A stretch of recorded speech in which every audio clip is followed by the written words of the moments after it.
어, 어, 어. 안녕하십니까. 네, 자, 오늘 의사 표시부터 보겠습니다. 요약집 10페이지입니다. 10페이지.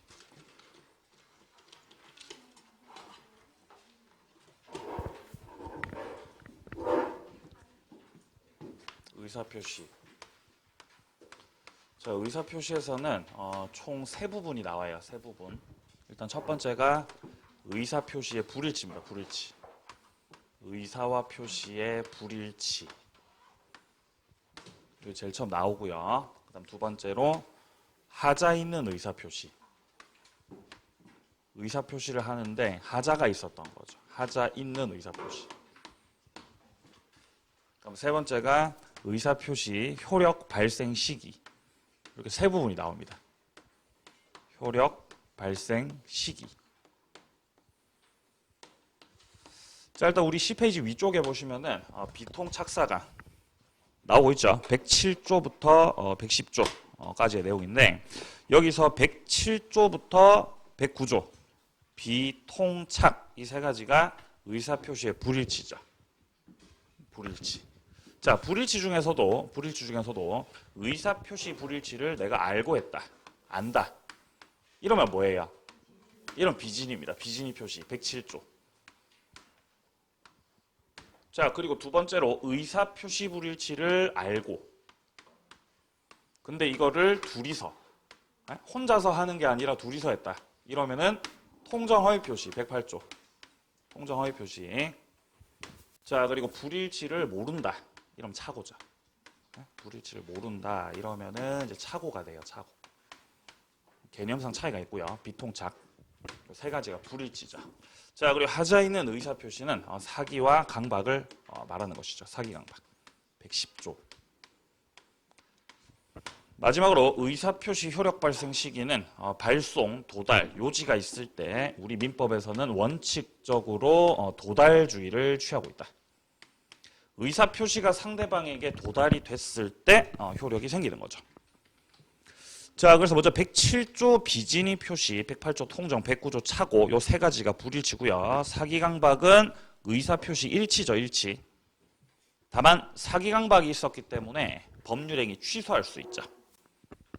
여기 중에서 이제 취소로 문제 해결하는 거. 취소로 문제를 해결하는 것이 요 착오하고 요 사기 강박이죠. 착사강의 경우에는 법률행위를 취소할 수 있다. 취소가 여기서 나오죠. 자, 그리고 이것들의 공통점이 밑에 별 표시에 나오고 있습니다. 비통착사강의 공통점은 선의의 제3자에게는 대항할 수가 없다라는 공통점이 있습니다. 선의 제3자가 보호를 받죠. 그래서 비통착사강에서 나오는 무효는 전부 다 상대적 무효고 비통착사강에서 나오는 취소는 전부 다 상대적인 취소죠.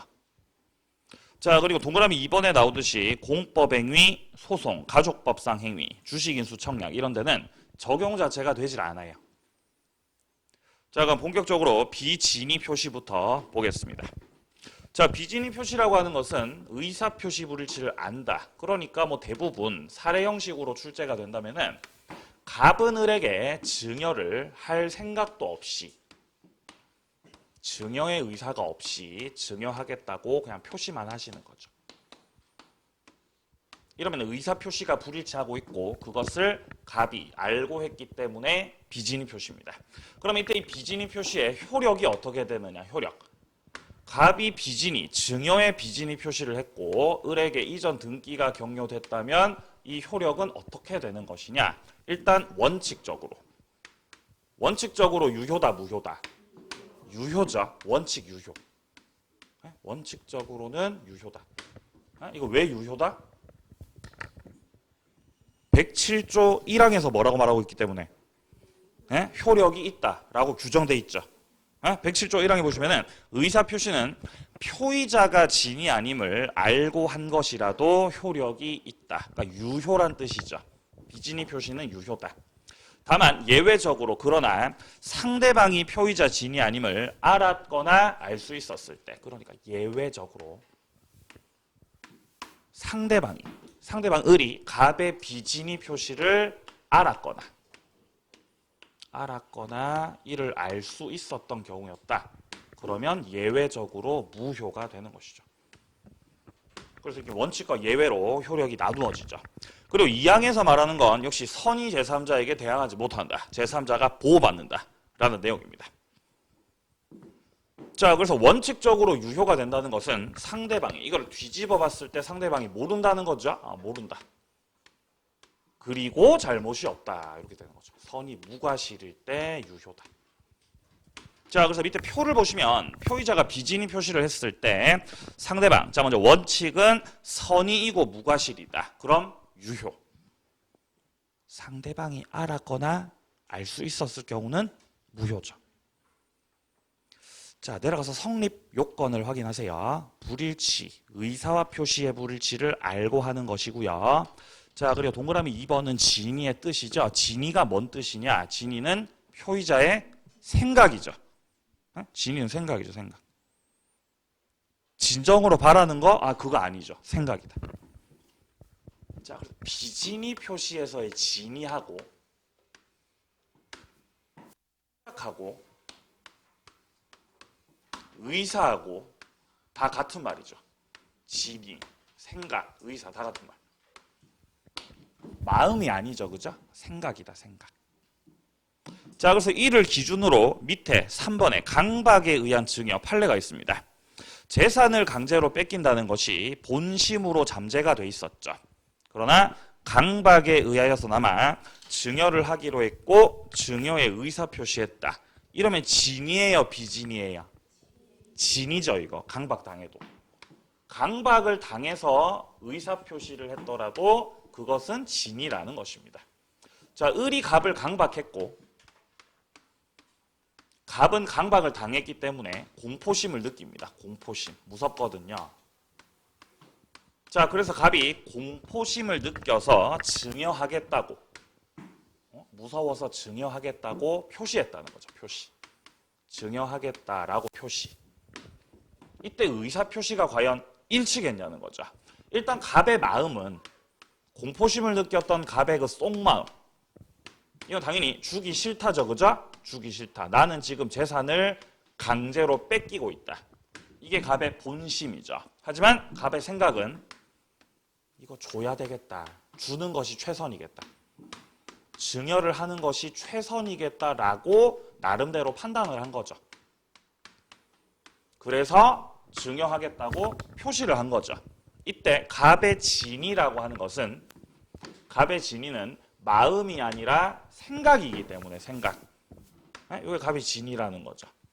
줘야 되겠다라고 생각했고 그렇게 의사를 가졌고 그렇게 표시를 하였기 때문에 의사 표시가 일치고 갑의 증여의 의사 표시는 결국 진이라는 것입니다. 진이. 그래서 셋째 줄에 이런 말 나오잖아요. 내심의 효과 의사가 결여된 것이라고 할 수 없다. 진이다 이 말이죠. 자, 오른쪽 4번 명의대요. 법률상 사실상 장애로 자기 명의로 대출받을 수 없는 자. 대출받을 수 없는 자가 바로 친구입니다. 친구. 친구가 대출을 못 받아요. 그래서 채무자로서의 명의를 빌려준 거죠. 친구가 대출 못 받으니까 내 명의 빌려준 거죠. 참 좋은 친구네요. 그럼 명의를 빌려줬다는 거는 친구가 돈을 못 갚으면 나라도 대신 갚겠다라는 채무 부담의 의사가 있는 걸로 본다는 거죠. 따라서 진이죠. 비진이 표시에 해당한다고 볼 수 없다. 자, 내려가서 사직서 제출 관련된 내용 보겠습니다. 회사 방침에 따라서 사직서를 제출했다.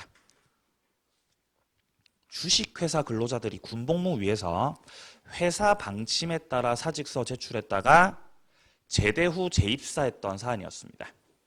자, 그럼 여기서 이 근로자들의 사직서 제출은 실제로 퇴사할 의사가 있어서 제출한 게 아니죠.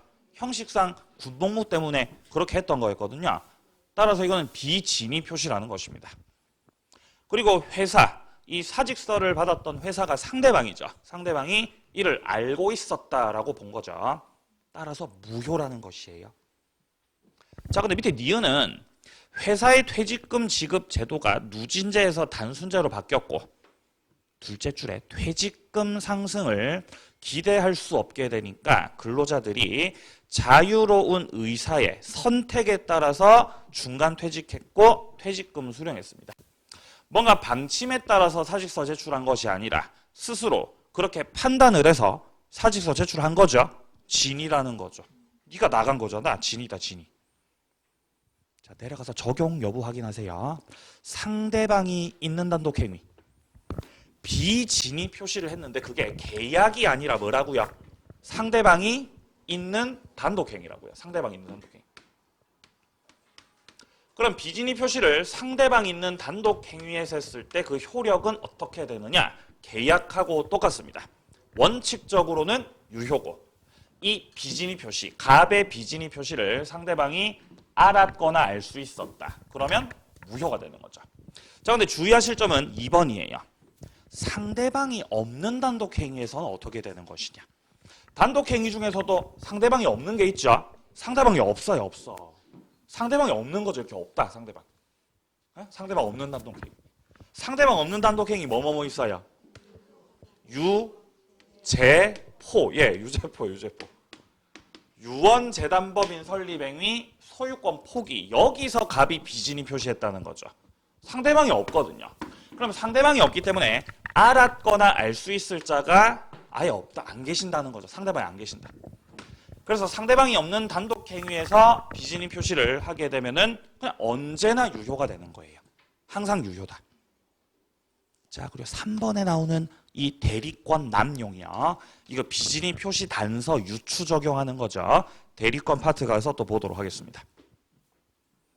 자, 여기까지가 비진위 표시였고요. 자, 다음 통정 허위 표시로 갑니다. 통정 허위 표시는 주로 사례 형식으로 주로 출제가 되어 왔어요. 지금까지 사례 형식으로. 근데 완전 반전이었죠. 30회 때는 사례로 안 나왔어요. 완전 반전이었죠. 30회 때. 30회 기출 안 보셨어요? 사례로 안 나왔어요. 통정이요. 뭐 무서울 거 없죠? 어렵게 안 나왔으니까. 근데 주로 사례는 이런 형식이죠. 채권자가 있고 채무자가 있죠. 돈 갚아야죠. 돈 갚아야 된다.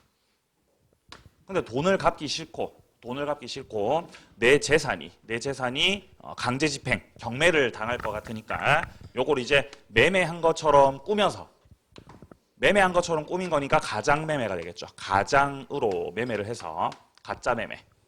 가장 양수인에게 이전 등기를 경료시키는 거죠. 자, 이렇게 되면은 갑은 실제 이 주택을, 이 목적물을 을에게 소유권 넘길 생각이 없죠. 그럴 의사가 없다. 그때 그렇게 표시를 한 거죠. 계약서상 표시를 하였다. 그러면 의사와 표시가 불일치하고 있고 갑이 이 불일치를 알고 있는 거죠. 그럼 이게 무슨 표시예요?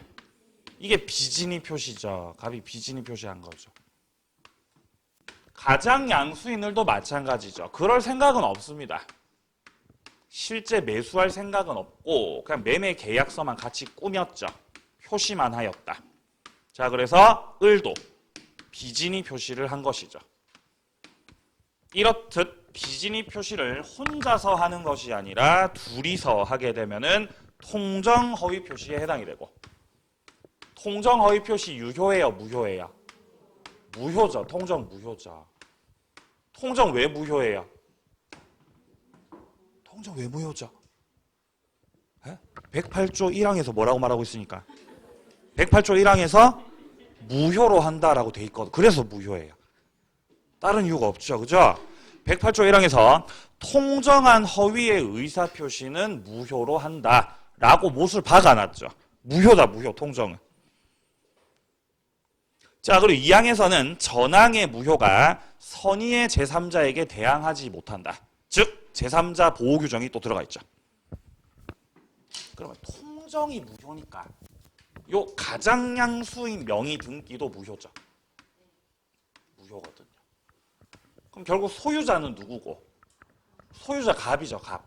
따라서 갑이 소유자기 때문에 을한테 돌려달라고 부당이득 반환 청구. 이제 돌려줘. 이제 내 거니까 돌려줘. 부당이득 반환 청구. 할 수 있는 거 없는 거? 할 수 있죠. 할 수 있죠. 돌려달라고 할 수 있다. 통정허위 표시는 반사회적 법률 행위가 아니죠. 따라서 이거는 불법 원인 급여가 아니고 돌려달라고 할 수 있다. 이때 돌려달라고 하는데 을이 그새를 못 참고 팔아먹었겠죠? 그새 못 참고 팔아먹죠. 이미 팔아버렸는데요, 병한테. 그럼 병은 제3자죠, 제3자. 근데 병이 그런 사정을 전혀 모르고 있었다. 그럼 선의의 제3자죠. 통정허위 표시의 무효는 선의의 제3자에게는 대항하지 못한다라는 것은 선의 제3자가 보호받는다는 것이고 이게 유효 확정된다는 거죠. 유효로 확정. 그럼 목적물이 병한테 넘어가 버렸기 때문에 갑은 더 이상 돌려달라고 할 수 있어요, 없어요? 돌려달라고 할 수 있다, 없다? 그래도 돌려달라고 할 수 있죠. 그죠? 뭐 달라고 해요? 돈 달라고. 갑이 자기 주택 명의를 을한테 넘겨놨어요. 주택 명의를 을한테 넘겨놨다. 근데 을이 아직 안 팔아먹었어요. 을이 아직 안 팔아먹었으면 갑이 을한테 뭐를 돌려달라 그래요? 집을 돌려달라 그러겠죠. 근데 팔아먹었으면 뭐 달라고? 돈 달라고, 돈 달라고. 네가 팔았으면 돈을 받았을 거 아니야. 돈 달라고. 청구할 수 있다는 거죠. 자, 그리고 여기서 병이 한 번 더 팔면 병이 여기서 또 팔면 자, 정한테 또 팔고 등기 넘긴 거죠. 이렇게 명의가 넘어가면 이때 정도 제3자라 그랬어요. 전득자한테 넘어갔을 때 이때는 선의만 유효가 되는 것이 아니라 선악 불문이죠. 선악을 불문하고 유효다. 이것이 바로 그 유명한 엄폐물 법칙이죠. 병한테 넘어갔을 때 유효 확정됐기 때문에 병이 보호를 받고 병 뒤에 있는 정도 보호를 받죠. 선악 불문입니다. 엄폐물 법칙. 자, 성립 요건 확인하세요. 의사표시 불일치를 알고 통정을 했다. 둘이서 한 거예요. 허위 표시했다. 자, 괄호 속에 통정, 통모, 합의, 양해 다 같은 말입니다. 자, 1번에 보시면 채권자 강제 집행을 면하기 위해서 가장으로 매매를 하였다. 2번은 가장으로 근저당을 설정하였다. 이런 것들은 전부 다 진짜로 계약을 한 것이 아니라 둘이서 짜고 가짜로 한 거거든요. 전부 다 통정에 해당됩니다. 자, 그리고 3번에 보시면 동일인에 대한 대출 한도를 회피하기 위해서 금융기관 양해하에 제3자를 주채무자로 내세우고 명의자에게 책임을 지우지 않을 의도로 제3자 명의로 대출을 받으셨네요. 자, 여기서는 첫째 줄에 이 양해라는 이 표현, 이게 바로 통정을 했다라는 뜻입니다. 통정. 그래서 이 3번의 내용은 통정허위 표시에 해당된다는 거죠. 무효다. 넘어가세요. 자, 효과 보죠. 자, 먼저 당사자 간의 관계는 무효죠. 무효. 통정의 당사자 관계는 무효다. 왜 무효라고요? 108조 1항. 108조 1항에서 무효라고 하니까 무효죠. 자, 따라서 허위 표시한 당사자 일방이 채무를 이행하지 않아도 손해배상 책임을 물을 수는 없죠. 무효이기 때문에 이행할 의무 자체가 없고 채무 불이행이 성립할 수 없습니다. 자, 니은에 보시면은 통정허위 표시가 반사회적 행위라고 할 수는 없습니다. 그렇기 때문에 불법 원인급여가 적용되지 않고 따라서 디귿에 나오듯이 가장 양도인 측에서 가장 양수인에게 돌려달라고 부당이득 반환 청구할 수 있다. 자, 내려가서 제3자. 제3자가 보호받습니다. 근데 기억에 나오듯이 보호받는 제3자는요. 선이면 족하다는 거죠. 무과실은 필요가 없다. 무과실 필요 없다. 따라서 제3자가 선인데 과실이 있어요. 그럼 보호를 받는다, 보호를 못 받는다? 보호 받는다는 거죠. 그죠? 무과실은 필요하니까 필요 없으니까. 무과실은 필요 없어요. 그리고 제3자 선의가 추정되죠. 추정. 제3자의 선의가 추정이 되기 때문에 제3자 스스로 나는 몰랐지 라는 거 입증할 책임 없다는 거죠. 입증은 누가 해야 되죠? 무효를 주장하는 자. 무효를 주장하는 자 측에서 집을 찾고 싶으면은 이 제3자가 너 알고 있었잖아 라는 거에 대해서 입증할 책임이 있습니다. 제3자는 입증 안 해도 되죠. 자, 그게 니은에 나오는 내용이고요. 자, 다음 디귿 같은 경우는 제3자가 선의일 때 제3자로부터 권리 취득한 전득자, 정을 말하는 거죠. 정은 선악을 불문하고 소유권을 취득을 한다. 엄폐물 법칙. 자, 내려와서 리을이요. 보호받는 제3자에 해당하려면 허위 표시 외형을 믿고 새롭게 이해관계 맺으셔야 돼요. 그럼 요 사례에서 통정의 당사자가 누구예요? 통정은 누구랑 한 거죠? 네, 갑하굴이에요. 네? 얘하고 통정 당사자라는 거죠. 그럼 당사자는 죽었다 깨어나도 제3자가 아니에요. 넌 제3자 아니야. 너도 제3자 아니야. 갑을을 제외한 나머지가 다 제3자들이죠. 그러니까 요 A도 제3자. 갑한테 받을 돈 있는 이 채권자도 제3자고, 그리고 이 거래했던 병도 제3자, 정도 제3자. 다 제3자죠. 갑하고 오라고 빼고요. 자, 그런데 보호받는 제3자가 되려면 통정의 외형을 믿고 뭐 해야 된다 그래요? 이해관계 맺어야 된다는 거죠. 허위 표시의 외형이라 하면 을명의의 등기 있죠? 이게 통정의 외형이죠. 이 외형을 믿고 새롭게 이해관계 맺은 자는 누구다? 병이죠, 병. 그래서 병이 보호받는 제3자라는 거예요. 통정의 외형을 믿고 이해관계 맺은 자. 이해관계를 맺었다는 거는 뭐 거래를 했거나 매수를 했거나 가압류를 들어갔거나 뭐 기타 등등 그런 것들이 이해관계 맺었다는 뜻이죠. 자, 그래서 밑에 쪽 표를 보시면요. 보호받는 제3자에 해당하는 경우와 해당하지 않는 경우가 나와 있습니다. 제3자에 해당하는 거, 보호받는 제3자. 자, 1번은 가장 양수인으로부터 저당을 잡았네요. 통정의 외형을 믿고 거기에 저당권으로 들어간 거죠. 이해관계 맺었죠. 자, 그리고 2번 같은 경우는 허위 표시의 목적물. 이 목적물이 통정의 외형이겠습니다. 여기에 대해서 가압류 들어갔네요. 보호받습니다. 자, 3번은요. 가장전세권을 믿고 근저당권을 취득하셨다. 그럼 여기서의 외형은 뭘까요? 가장전세권. 가짜 전세죠? 이게 외형이라는 거죠. 이 외형에 해당되는 가장전세권에 대해서 근저당으로 들어갔기 때문에 이해관계 맺은 자죠. 자, 4번은 가장전세권자의 전세권부 채권에 대해서 가압류 들어갔죠. 요 4번 같은 경우도 가짜 전세가 외형인데 그 전세가 가짜니까 전세권부 채권도 가짜겠습니다. 가장채권이죠. 이것도 통정의 외형이죠. 여기에 대해서 가압류 들어간 거죠. 이해관계 맺으신 거죠. 그래서 1번, 2번, 3번, 4번에 이런 분들은 선의일 때 보호받는다는 것이에요. 보호받는다. 자, 근데 오른쪽 칸에 나오는 거는 보호받는 제3자에 해당하지 않는 자들입니다. 1번은 먼저 포괄승계인이죠. 가장 양수인의 포괄승계인이니까 을에 누구겠어요? 상속인. 상속인은 제3자예요, 당사자예요? 너 빠져야 된다는 거죠. 야, 너도 당사자다 빠져라. 상속인. 자, 그 2번이야.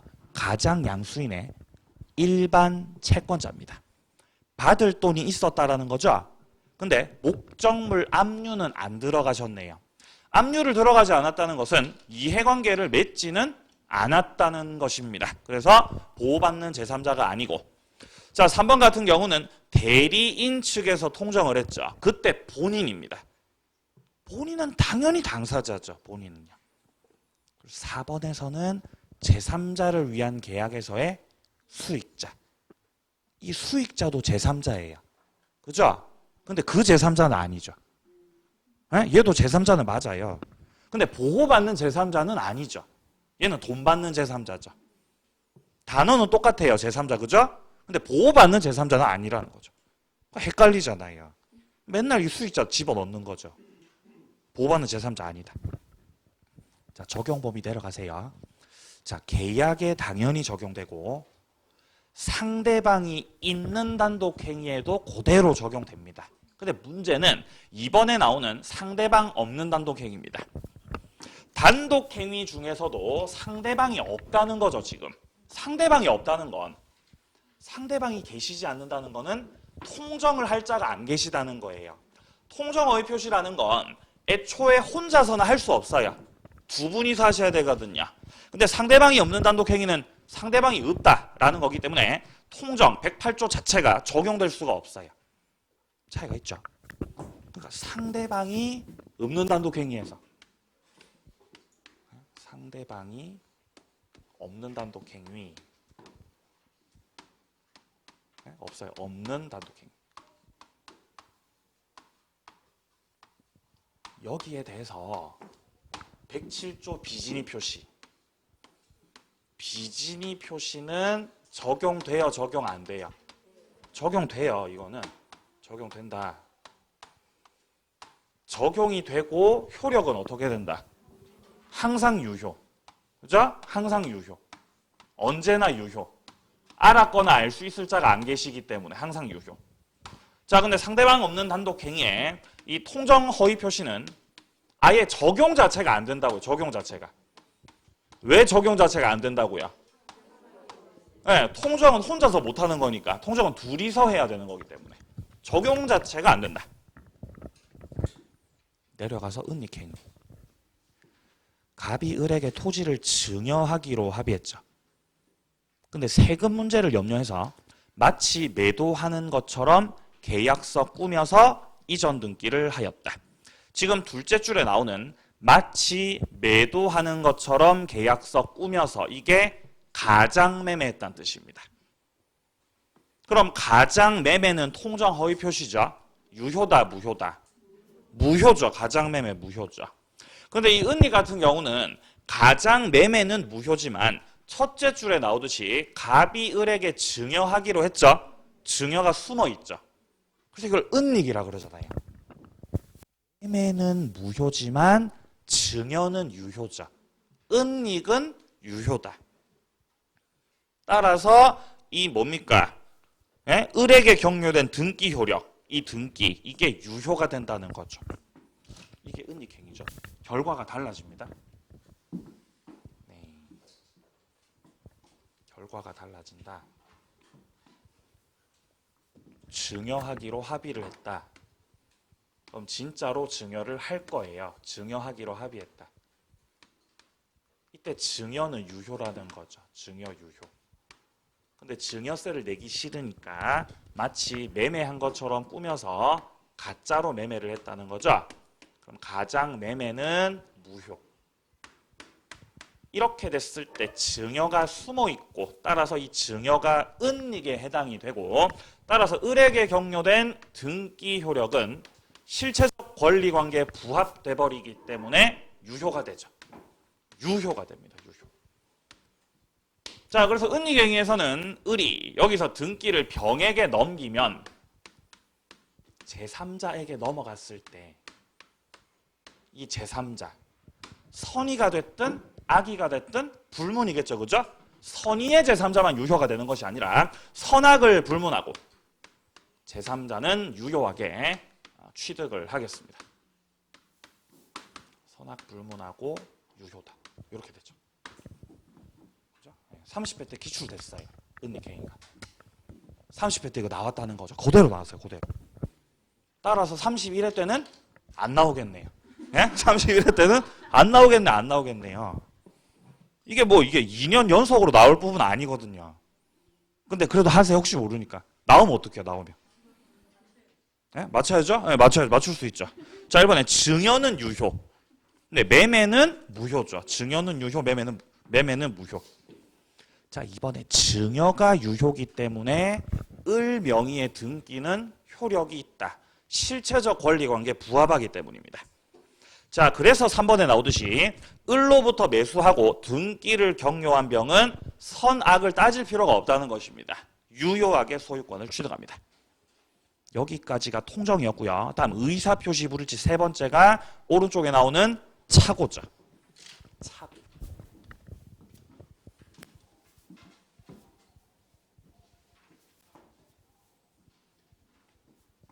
뭔 소리죠?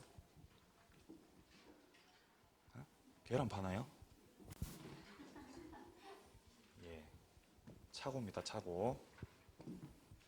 자, 착오는요. 착오라고 하는 건 이런 거죠. 자, 예를 들어 갑이 생각이 있겠죠. 갑의 생각, 의사. 자, 예를 들어 갑의 생각은 100만 원에 팔아야 되겠다. 100만 원에 팔아야지. 평당 100만 원에 팔아야지 라고 생각했죠. 근데 갑이 표시할 때 계약서를 쓸 때 10만 원이라고 썼다는 거죠. 그러면 갑의 의사와 표시가 불일치하는 거죠. 그걸 당연히 몰랐죠, 갑은. 일부러 이렇게 쓴 게 아니거든요. 모르고 썼거든요. 의사표시 불일치를 모르고 하였다. 이게 바로 착오라는 거죠. 갑의 의사표시가 착오입니다. 착오. 자, 그럼 상대방은 계약서 봤더니 10만 원이라고 표시되어 있잖아요. 그럼 을도 10만 원이구나 라고 생각하죠. 싸게 파는구나. 그래서 그렇게 그대로 표시해버리는 거죠. 그럼 갑의 생각과 을의 생각이 현재 달라서 자연적 해석을 할 수 없어요. 그죠? 생각이 다르니까. 당사자 생각이 다르면 표시된 대로 이제 해석할 수밖에 없죠. 이게 무슨 해석이에요? 네, 규범적 해석이라는 거죠. 그래서 착오에서 규범적 해석이 등장한다는 거죠. 우리 지난 시간에 해석할 때도 착오했었죠. 잠깐. 기억나세요? 네, 당사자 생각이 서로 다르게 되면은 이때는 표시된 대로 해석을 하게 되고, 따라서 갑과 을의 계약은 평당 10만 원에 성립하는 거예요. 즉 유효다 무효다? 유효라는 거죠. 유효. 아니 갑이 착오를 했는데도 유효입니까? 예, 착오해도 유효죠. 하지만 착오가 있었기 때문에 갑은 착오를 원인으로 해서 유효했던 그 법률 행위에 대해서 뭐를 행사할 수 있다? 취소권 행사할 수 있죠. 취소권을 행사할 수 있다. 자, 그래서 갑이 취소권 행사를 하게 되면은 원래 유효였던 법률 행위가 소급해서 무효가 되죠. 이게 착오죠. 자, 109조 1항 확인하세요. 의사표시는 법률행위 내용에 중요 부분에 착오가 있을 때 취소할 수 있다. 이 취소할 수 있다라는 이 표현만 딱 만났을 때 일단은 유효라는 걸 아셔야 되죠. 일단은 유효였다. 네, 취소권 행사를 해서 소급 무효로 만든다라는 거죠. 그러나 착오가 표의자의 중대한 과실로 인한 경우에는 취소하지 못한다. 그리고 2항에서 말하는 것은 이 취소가 선의의 제3자에게 대항할 수 없는 취소, 즉 상대적인 취소라는 것을 밝히고 있습니다.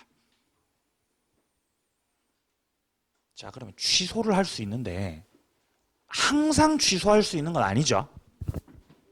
자, 갑이 착오를 했다고 해서 항상 취소가 가능하다면은 이 경우는 상대방의 권리가 오히려 침해당할 수가 있습니다. 그래서 착오를 할 때는 일정하게 요건을 갖춰서 취소하시라는 거죠. 요건 두 가지 보이세요? 첫 번째가 뭐예요? 네, 중요 부분의 착오. 이게 첫 번째 요건이죠. 자, 그리고 표의자에게 중대한 과실이 없을 것. 중요 부분의 착오여야 하고, 자, 두 번째 요건으로서 표의자에게 중대한 과실은 없을 것. 이 두 가지가 착오 취소 요건이죠.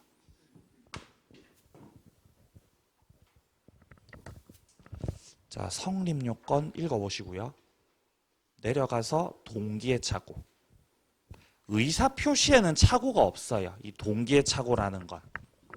이 동기의 착오는 말 그대로 동기 속에 착오가 있다는 뜻입니다. 자, 기억해 보시면요. 공장에 쓰려고 매수를 했어요.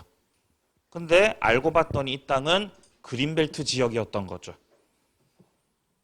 자, 니은에 장차 도시계획이 바뀌어서 변경돼서 공동주택이나 호텔 등 신축 인허가 받을 수 있을 것이라고 생각했죠. 근데 인허가가 안 떨어지는 거죠. 자, 디귿입니다. 매수 동기를 표시하지 않고 건물 신축 목적으로 매수했는데 토지를 의도한 대로 사용할 수가 없는 거죠. 뭔가 의도한 대로 못하는 거, 동기의 착오입니다.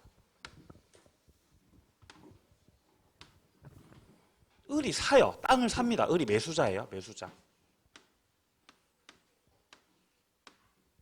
근데 문제는 이 땅이 그린벨트 땅이라는 거죠. 그린벨트. 그린벨트야. 개발 제한 구역이죠. 을이 이 그린벨트 땅을 갑으로부터 매수했다고 해도 개발할 수 없어요. 근데 을은 개발자예요. 왜 샀을까? 을은 동기를 가지고 있는 거죠. 을한테 이렇게 동기가 있는 거죠. 어떤 동기가 있는 거예요? 풀릴 거라고. 그린벨트, 지금은 그린벨트지만 풀릴 거야. 풀릴 거야 라는 을에게는 동기가 있는 거죠. 동기가. 그죠? 동기가 있어요. 동기. 샀죠. 그래서 대출 내가지고 샀죠. 갑은 이제 고개를 갸우뚱하죠. 왜 사지? 근데 잘 됐죠? 팔아버리죠. 그래서 샀더니 안 풀리는 거죠. 5년 지나도 안 풀리고 계속 안 풀리는 거죠. 은행 이자만 내고 돌아버리는 거죠. 그래서 풀릴 거라고 기대했지만 안 풀리니까 동기에 착오가 있다는 건데, 문제는 을이 갑과 법률행위할 때, 갑과 매매계약을 체결할 때는 을의 생각, 을의 인식, 나는 지금 그린벨트 땅을 사고 있다. 이게 을의 인식이에요. 그리고 실제도 을이 산 건 그린벨트에 아니에요. 그린벨트 맞죠? 그러니까 네가 동기는 이렇게 가지고 있었지만 갑하고 계약을 할 때 을의 의사표시는 일치다 불일치다. 일치라는 거죠. 일치다. 일치. 따라서 동기의 착오라고 하는 거는 이 109조에서 말하는 그 착오가 아니라는 거예요. 동기 속에 착오가 있을 뿐이다라는 거죠. 따라서 이 동기의 착오는 원칙적으로는 을이 갑한테 안 풀리네요. 취소할게요. 이거 된다 안 된다? 안 되죠. 안 되죠. 네 동기가 그렇게 그랬던 거지 뭘 취소하면 안 되는 거죠. 자, 근데 예외적으로 또 취소할 수 있는 경우도 있죠. 자, 확인해 보죠. 내려가서 법적 취급. 자, 원칙부터 동기는 의사표시 내용이 아니라는 것이에요. 동기는 어디에 있죠? 마음속에 있죠. 동기는. 따라서 동기의 착오를 가지고는 의사표시를 취소할 수 없다. 이게 원칙이죠. 하지만 동기가 계약의 내용이 될 수도 있습니다. 이 동기를 마음속으로만 가지고 있지 않았고 계약 당시에 이 동기를 뭐 하셨다면? 표시했다면. 동기 표시했어요. 동기를 표시했다. 이렇게 동기를 표시했다면 마음속에만 있었던 게 아니라 바깥으로 나왔던 거죠. 그러면 이제 이 법리상 따질 수 있다는 거죠. 동기가 표시가 됐다면은 착오의 요건을 갖춰서 취소할 수 있다. 근데 끄트머리 쪽에 보시면요. 합의까지는 필요 없어요. 표시가 되면 돼요. 표시가. 합의까지 필요 없다. 디귿이요. 상대방이 동기 착오를 유발할 수 있죠. 상대방 측에서 동기의 착오를 뭐 했다고요? 유발시켰다고. 상대방이 동기의 착오를 유발시켰다고요. 그런 경우는 표시조차 되지 않더라도 취소할 수 있죠. 갑이 을한테 이렇게 얘기를 했던 거죠. 야, 풀릴 거야. 풀린다 이거. 그러니까 사라는 거죠. 풀리니까 사라는 거죠. 풀린다. 풀린다. 네가 사. 유발시키는 거죠. 그렇죠? 근데 안 풀렸다는 거죠.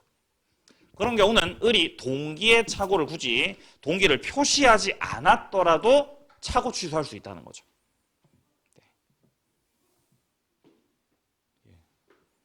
지금 제 전세가 끝나가거든요. 전세가 끝나가거든요. 그러니까 계속 그 중개사분이 전화가 오는 거예요. 에? 다음 집은 어디로 가실 거냐고. 사셔야 된다고. 지금 빨리 사야 된대요, 저한테. 빨리 사야 됩니다, 빨리. 왜 지금 사야 되죠? 이렇게 하니까 오르고 있다는 거, 오르고 있다. 아, 왜 오르죠? 이렇게 물량이 많은데? 이렇게 물어보니까 외부의 투자자들이 너무 많이 와가지고 지금 계속 오르고 있다는 거예요. 그러니까 지금 사야 된대, 지금. 그죠? 예. 올라요, 안 올라요? 안 올라요? 그럼 뭐 알 수 없죠. 근데 제 생각에는 안 오를 것 같아요. 제 생각에는 떨어질 것 같아요. 아마 한 내년 정도 됐을 때. 안 사고 있죠, 그래서. 그래서 애가 타는 거죠, 그분이. 그 중개사 그분이 애가 타는 거죠. 예. 그러니까 그분이 지금 저한테 그 동기의 착오를 뭐 하시는 거예요, 지금? 예? 유발시키는 거라고요. 그분들 계속 이게 투자자 얘기를 하시면서 계속 오를 거라고 하시는데 제가 봤을 때 안 오를 것 같습니다. 예. 그래서 안 사고 있어요. 그래서 안 사고 있어요. 예. 자, 밑에 판례 보세요, 판례. 귀속재산에서 해제가 됐어요. 근데 공무원이 잘못 알고 있었죠. 그래서 토지 소유자가 귀속 해제된 토지를 국가에다가 증여하셨네요. 귀속재산에서 해제가 됐기 때문에 국가에다가 증여할 필요가 없었던 땅입니다. 근데 공무원이 귀속 해제 아닌데요?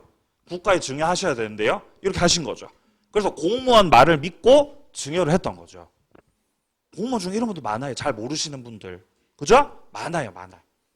그럼 이거는 표의자의 이 증여의 동기를 공무원이 제공했다는 거예요. 공무원이 동기의 착오를 유발시키셨다는 거죠. 따라서 취소할 수 있었다라는 사건입니다. 자, 내려가서 이제 요건 보죠. 양괄호 3번에 중요 부분의 착오여야 된다. 여기서 중요 부분에 해당하는 건지 안 하는 건지는요. 경제적인 불이익을 가지고 판단하죠. 경제적 불이익 가지고 판단을 한다라는 거죠. 경제적 불이익. 자, 밑에 보시면요. 중요 부분 착오에 해당되는 사례 동그라미 2번에 나와 있죠. 근저당권 설정 계약에 있어서의 채무자의 동일성. 보증계약 서는 거예요. 보증계약을. 예를 들어서 A라는 사람이 있어요. A가 보증을 서는 거예요. 보증인이죠. 그리고 B가 있어요. B. 얘는 채권자예요. 채권자가 보증인한테 돈을 빌려주는 건 아니죠. 채무자한테 돈을 빌려주죠. 자, 채무자에게 돈을 빌려준다. 채권자가 채무자한테 돈을 빌려주면서 이 갑의 신용 상태가 좋지가 않으니까 혹은 얘가 담보가 없기 때문에 이 보증인이 담보를 제공하죠. 자, 보증인이 채권자한테 담보를 제공해서 담보받은 채권자가 근저당을 설정을 받는 거죠. 근저당권자. 그리고 갑은 B로부터 돈을 빌리고 이 상태입니다. 그렇다는 건 요 A하고 B 간에 보증인과 채권자 간에 보증계약이 체결이 된 거예요. 자, 근데 보증계약을 체결하면서 이 A가 가지고 있었던 인식은 A의 인식. 나는 채무자 갑을 보증서고 있다. 나는 나의 친구를 보증서고 있다. 나의 아버지를 보증서고 있다. 큰아버지를 보증서고 있다. 이게 A의 인식입니다. 나는 갑을 보증섰다. 근데 실제 알고 봤더니 실제는 계약서 다 사인하고 뒤돌아서 확인해 보니까 다른 사람을 내가 보증선 거죠. 전혀 알지 못했던 사람. 그러면 요 채무자가 갑인지 을인지 같은 경우는 보증서는 A 입장에서는 당연히 중요 부분에 해당이 된다는 겁니다. 따라서 요건 갖췄다면은 취소할 수 있다. 보증계약을. 자, 니은이요. 토지 현황과 경계와 관련된 착오. 이것도 중요 부분에 해당이 돼요. 기본적으로 착오라고 하는 건 인식과 실제의 불일치입니다. 인식과 실제. 이게 다른 게 착오죠. 이게 불일치하는 거. 처음에 예를 들어 토지를 매수할 때는 농지인 줄 알고 샀다. 매수자의 인식. 뽑았더니 농지가 아니라 절반 이상이 하천이다. 실제는. 이러면 토지를 매수하는 사람 입장에서는 농사 지으려고 땅을 산 건데 알고 봤더니 다 하천이었던 거죠. 중요 부분이에요, 아니에요? 이 중요 부분 맞다는 거예요. 현황과 경계차고. 자, 뒤로요. 법률의 차고요. 부동산 양도세가 있는데 그에 대해서 부과될 양도소득세, 이 세액과 관련해서 장래 불확실한 사실에 관한 것이다 라고 해도 109조 차고에 해당될 수가 있다. 양도세가 뭐 한 돈 100만 원 정도 나올 줄 알았는데 뭐 한 1000만 원 나와버렸다. 이러면 차고될 수 있다는 것이에요. 법률의 내용을 잘못 인식하고 있었던 것입니다. 자, 내려가서 중요 부분 차고가 아닌 겁니다.